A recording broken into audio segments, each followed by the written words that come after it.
ሰላም ሰላም ቤተሰቦቼ እንዴት ናችሁ? እንኳን ለእናታችን ለእመቤታችን ለድንግል ማርያም ለፍስለታ በዓል በሰላም አደረሳችሁ እያልኩኝ እኔ ዛሬ ደግሞ እንግዲህ ላሳያችሁ የመጣሁት በጾም ሰዓት የሚበላ ቀላል ምግብ ቀላል አሰራር ነው። እዚህ ጋር ባቲንጃን አለኝ። ባቲንጃኑን በመጀመሪያ እንደዚህ በክቡት ትከትፉታላችሁ። ስትከትፉ ማወፈር የለባችሁም፣ ዘይት እንዳይዝባችሁ። ከመጀመሪያውም ስትገዙ የሚጠበስ ብላችሁ ነው የምትገዙት ማለት ነው። እዚህ ጋር ዘይቴን አግልና የከተፍኩትን ባቲንጃን መጥበስ ጀምራለሁ ማለት ነው።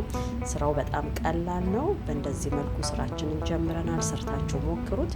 አሁን በመቀጠል ደግሞ እዚህ ጋር ሽንኩርቴን ከትፍና ሽንኩርቱን በጣም አላደቀውም፣ እንዲሁም ተለቅ አድርጋችሁ ትከትፉታላችሁ። ከከተፋችሁ በኋላ መጥበሻችሁን አግላችሁ መስራት እንጀምራለን ማለት ነው። አሁን በመቀጠል ሽንኩርቴ እንዲህ ከከተፍኩ በኋላ ቀጥታ የሚሄደው ወደ ስራዬ ነው ማለት ነው።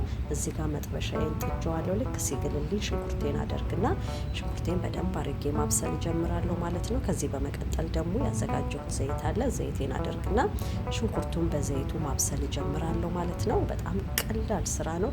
ሰርታችሁ ሞክሩት። ለጾም የሚሆን ምግብ ነው። ወይንም ሰው ለጓደኛ የሆነ ሰው ሲመጣባችሁ በፍጥነት መስራት የሚቻል ምግብ ስለሆነ ስሩና ሞክሩት። አሁን በመቀጠል ደግሞ እዚህ ጋር እኔ ከትፌ አስፈጭቼ ያዘጋጀሁት ነጭ ሽንኩርት አለ።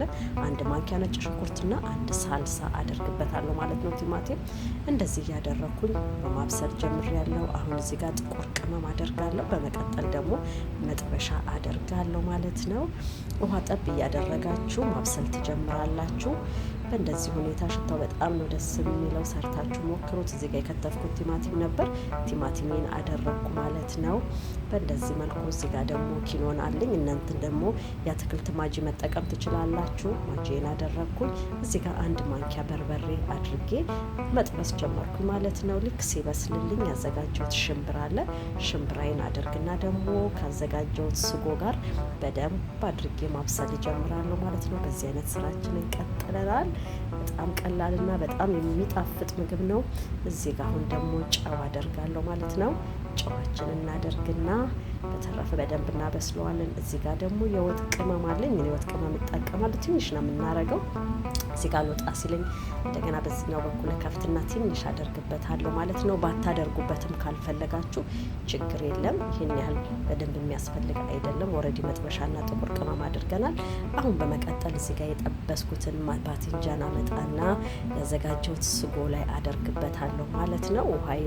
ውሃ እናደርግም። ውሃ ለማብሰያ ብቻ ነው። ትንሽ ጠብጠብ እያደረግን ስጓችንን የምናዘጋጀው ማለት ነው። የሽምብራ ስጎ። በዚህ በመቀጠል ይኸውና ስራችንን ጨርሰናል። በጣም ቆንጆ ምግብ ነው። በጣም ነው የሚጣፍጠው። ሰርታችሁ ሞክራችሁ አስተያየት ስጡኝ። ሼርና ፎሎ እያደረጋችሁ ሰብስክራይብ እያደረጋችሁ ለሌሎችም ደግሞ አሳዩ። እንደ በሚቀጥለውችን 2 ሳምንት የጾም ምግብ እየሰራሁ አሳያችኋለሁ ማለት ነው። በመጨረሻ ቃሪያ እናደርግበታለን። ይሄው ይሄ አሁን በኩብስ ይበላል። በሩዝም መብላት ትችላላችሁ፣ በዳቦ መብላት ትችላላችሁ።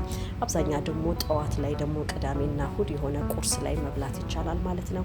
ይሄው ስራዬን አጠናቀቅ ያለው በእንደዚህ መልኩ እንግዲህ ሰርቻለሁ ማለት ነው። የመጀመሪያውን የእናታችንን የቤታችን የድንግል ማርያም የፍስለታ ምግብ የሰራሁት ይሄ ነው።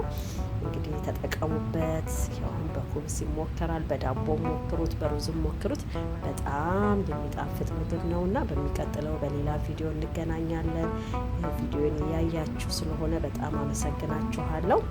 እንግዲህ ይኸውና አስተያየት ስጡ።